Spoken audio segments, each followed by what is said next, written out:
I'd like to inform the viewers that inshallah, I will inshallah be coming to Pakistan in the month of October. السلام علیکم، امید ہے کہ آپ لوگ خیریت سے ہوں گے۔ آج میں ایک بڑے اہم مسئلے پہ بات کرنا چاہتا ہوں۔ امید ہے کہ آپ میں سے بہت سے لوگ اس سے اتفاق بھی کریں گے۔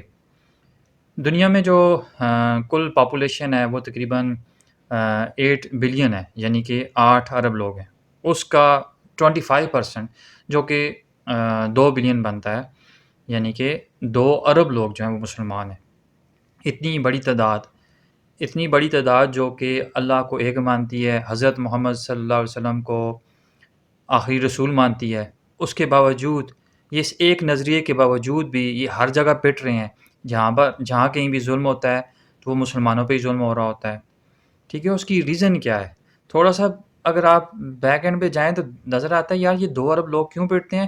وجہ یہ معلوم ہوتی ہے کہ یار یہ 2 ارب نہیں ہیں، ان میں سے 25-26 کروڑ تو شیعہ ہیں، ان میں سے بقایا جو ہیں وہ اہل حدیث ہیں، ان میں سے جو بچتے ہیں وہ آپ کے پاس بریلوی اور دیوبند آ جاتے ہیں۔ فردر اور بھی پارٹیشن ہو گئی ہیں، بریلویوں میں بھی کچھ اور تقسیم ہو گئی ہے، پھر جو آپ کے پاس دیوبند ہیں ان میں بھی کچھ اور تقسیم ہو گئی ہے۔ سملر فیشن میں آپ کے پاس جو اہل تشیع ہیں اور جو اہل حدیث ہیں وہ بھی ان میں بھی فردر تقسیم ہو چکی ہے۔ ایشو یہ نہیں ہے کہ کون بریلوی ہے، کون شیعہ ہے، کون سنی ہے۔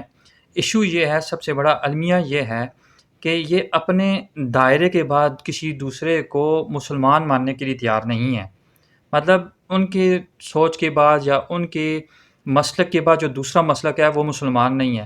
ان کی دوستیاں کرسچین سے ہو سکتی ہیں، ہندوؤں سے ہو سکتی ہیں، لیکن دوسرے مسلک والے سے ان کی دوستی نہیں ہو سکتی ہے۔ یہ اس کو مسلمان کنسیڈر کرنے کے لیے تیار نہیں ہے۔ المیہ ایک اور یہ بھی ہے کہ جس طرح سے ایک ہندو ہی ہے، اس کی وجہ یہ ہے کہ وہ سوچتا نہیں ہے، اس میں تدبر اور تفکر والا جو ایلیمنٹ ہے وہ نہیں ہے۔ وہ اس لیے ہندو ہے کیونکہ اس کے والدین ہندو تھے۔ کوئی بندہ کرسچین اس لیے کیونکہ اس کے والدین کرسچین تھے، یا کوئی یہودی اس لیے کہ اس کے والدین یہودی تھے، یا جو بھی ہے۔ تدبر اور تفکر جس کا قرآن مجید بھی آپ کو حکم دیتا ہے وہ ایلیمنٹ ان میں نہیں پایا جاتا۔ سیم آپ کے جو مسلک ٹائپ کی چیزیں ہیں اس میں بھی ایسا ہی ہے۔ کسی نے کوئی ایفرٹ نہیں کی ہوئی، کوئی بریلوی ہے، کوئی دیوبند، کوئی تشیع ہے، اہل حدیث ہے، وہ اس لیے ہے، وہ اپنی ایفرٹ کی وجہ سے نہیں ہے، اس نے خود اسٹڈی نہیں کی، وہ اس وجہ سے یہ ہے کہ کیونکہ اس کے والدین تھے۔ ٹھیک ہے، اب وہ والدین کی جو دی ہوئی سوچ ہے اس کو ہی وہ آگے لے کے جائیں گے۔ ٹھیک ہے، ایک تو بات یہ ہوتی ہے کہ چلیں ایٹ لیسٹ ایک بندے نے کوشش کی، اور کوشش کرنے کے بعد اسے یہ سمجھ آیا کہ یار مجھے اہل حدیث ہونا چاہیے، مجھے بریلوی دیوبند یا اہل تشیع ہونا چاہیے، کیونکہ اس کی اسٹڈی تھی، اس کو اتنی روشنی مل گئی، پھر تو بات سمجھ آتی ہے۔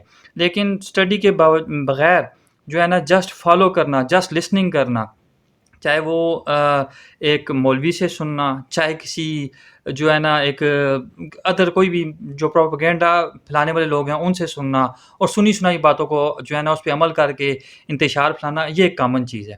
اب اگر ڈاکٹر ذاکر نائک کی میں اگر بات کروں، چاہے وہ جس مسلک سے بھی تعلق رکھتا ہے، ٹھیک ہے، مجھے جو لوگ جانتے ہیں وہ یہ بھی جانتے ہوں گے کہ میری فیملی بیک گراؤنڈ کیا ہے، ان کا کیا مسلک ہے، واٹ ایور، میں یہاں پر وہ نہیں بتانا چاہتا۔ لیکن یہ ہے کہ ڈاکٹر ذاکر نائک جس کو انڈیا سے نکالا گیا، ٹھیک ہے، انڈیا سے اس وجہ سے نہیں نکالا گیا کہ جو ہے نا وہ کوئی مسلمانوں کو گمراہ کر رہا تھا، اس وجہ سے نکالا گیا، ایکچوئل جو ریزن تھی وہ یہ تھی کہ بہت سے جو غیر مسلم تھے وہ مسلمان بن رہے تھے۔ لیکن ریزن یہ بنائے گی کہ اس کی جو سپیچز ہیں، جو اسلامک سپیچز ہیں، جن سپیچز میں یہ اللہ کو واحد مانتا ہے، جن سپیچز میں حضرت محمد صلی اللہ علیہ وآلہ وسلم کو یہ اللہ کا آخری رسول مانتا ہے، آخری پیغمبر مانتا ہے، ان سپیچز کو جو ہندو ہیں سو کالڈ، جو مطلب وہ ہیں جو عجیب سے لوگ ہیں، وہ یہ کہتے ہیں یہ ہیٹ سپیچز ہیں۔ وہ ان سپیچزوں کو کیا کہتے ہیں؟ آپ کی اسلامی سپیچز کو کیا کہتے ہیں؟ Hate speeches.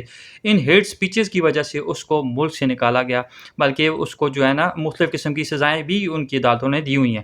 ٹھیک ہے، لیکن دوسرے اینڈ پہ انہی کے جو میں تو یہ سپوز کرتا ہوں جو سوشل میڈیا پہ طرح طرح کے جو میسیجز ان کے اگینسٹ، جو ڈاکٹر ذاکر نائک کے اگینسٹ جو پھیلائے جا رہے ہیں، موسٹ پرابیبل یہ مینوپولیٹ ہو رہی ہوں آپ کی انڈیا سے، لیکن خوشی سے یہاں سے تو سوچنا نہیں ہے، بس دیکھا میسیج، ٹھیک ہے یہ میرے مسلک کا نہیں ہے، میسیج آیا فارورڈ کر دیا، بس یہ اتنا کام کرنا ہے، اس کے علاوہ ہمارا کوئی بھی لینا دینا نہیں ہے۔ میری آپ سے یہ ریکویسٹ ہوگی کہ خدارہ as a guest, as a Muslim اس کو جو ہے نا ویلکم کریں، تاکہ جو جل رہے ہیں، جو آپ کے پڑوسی ملک والے جو جلتے ہیں، ان کو اور جلن ہو، ان کو آپ ویلکم کریں گے ان کو اور جلن ہوگی.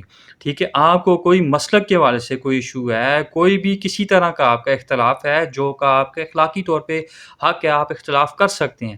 اختلاف کر رہے ہیں آپ، وہ پوائنٹ جو ہے نا وہ ان سے ڈسکس کریں، ڈسکشن علمی اختلاف کریں، علمی بنیادوں پر جو ہے آپ ان سے بحث کریں. ٹھیک ہے، وہ بحث میں جواب نہیں دے پاتے تو وہ ایک علیحدہ بات ہے.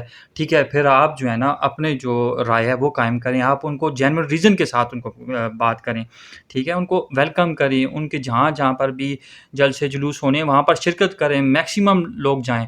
ٹھیک ہے، تاکہ جلنے والوں کو پتہ چلے اور جلن ہو، تاکہ غیر مسلم جو پروپیگنڈا کرتے ہیں اسلام کے خلاف ان کو پتہ چلے کہ we are not Barelvi, we are not Ahl Hadith, we are not اہل تشیع اور یا دیوبند، کوئی بھی نہیں ہے، ہم ایک ہیں، ہم مسلمان ہیں. اس پہ ایک ہو جائیں. جب ایک ہو جائیں گے تو انشاءاللہ ہم جو ہے نا بہت سی جگہوں پہ کامیاب بھی ہوں گے اور ہمیں مار بھی نہیں پڑے گی. امید کرتا ہوں کہ میرا جو چھوٹا سا پیغام ہے وہ آپ لوگوں کو سمجھ بھی آیا ہوگا، اور میں اس اللہ سے دعا بھی کرتا ہوں کہ اللہ تعالی ہم سب کو آپس میں پیار محبت اتفاق بھی دے، اور اللہ تعالیٰ میں تدبر اور تفکر کی بھی توفیق دے. اللہ تعالیٰ میرے سمیت ہر ایک کو ہدایت بھی دے. اللہ تعالیٰ ہمیں ان فتنوں سے بچائے. یہ فتنوں کا دور ہے، سوشل میڈیا فتنوں کا دور ہے، اس سے بچائے، ایسے فتنوں سے بچائے جو ہمیں آپس میں تقسیم کر رہے ہیں. اپنا خیال رکھیے گا. السلام علیکم.